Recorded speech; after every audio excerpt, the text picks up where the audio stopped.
2027 বিশ্বকাপে নিজের উপস্থিতির ইঙ্গিত যেন দিয়ে রাখলেন বিরাট কোহলি। সাউথ আফ্রিকার বিপক্ষে সিরিজের প্রথম ওডিআই ম্যাচে অসাধারণ সেঞ্চুরির পরে সেই সম্ভাবনা এখন যেন আরও জোরালোভাবেই সাড়া দিচ্ছে ভক্তদের মনে। Is this the last time will Virat take the field once more? Career পরিসংখ্যান নিঃসন্দেহে আপনাকে হিংসে করতে বাধ্য করবে। কি জিতেননি তিনি, কি বাকি রইল ক্রিকেট থেকে প্রাপ্তি তার?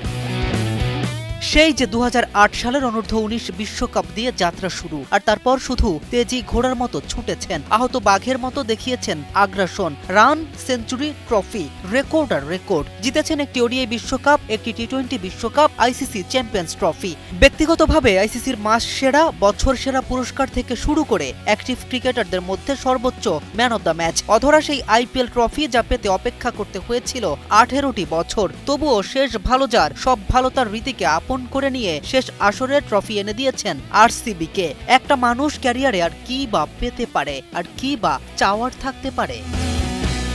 ক্রিকেট থেকে সবাই সবকিছু নেয় না, কিছু ক্যারেক্টার এমন থাকে যারা দেওয়ার জন্যই ক্রিকেটে আসে। কোহলিও যেন দিয়েছেন প্রাণ ভরে। বাবার মৃত্যু শোক ভুলে মাঠেই লড়ে যাওয়া ছেলেটা তো আর অন্য 10 জনের মতো না। এত অর্জন যেন সবকিছুই গতকাল হিসেবে দেখেন এই কিংবদন্তি, আর ভাবতে চান শুধু ভাবনায় আগামীকাল নিয়ে।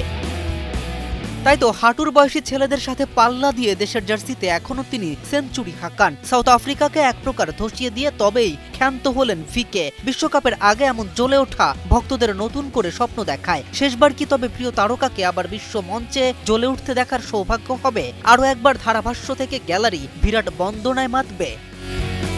কে এম রাফিন, নিউজ 24।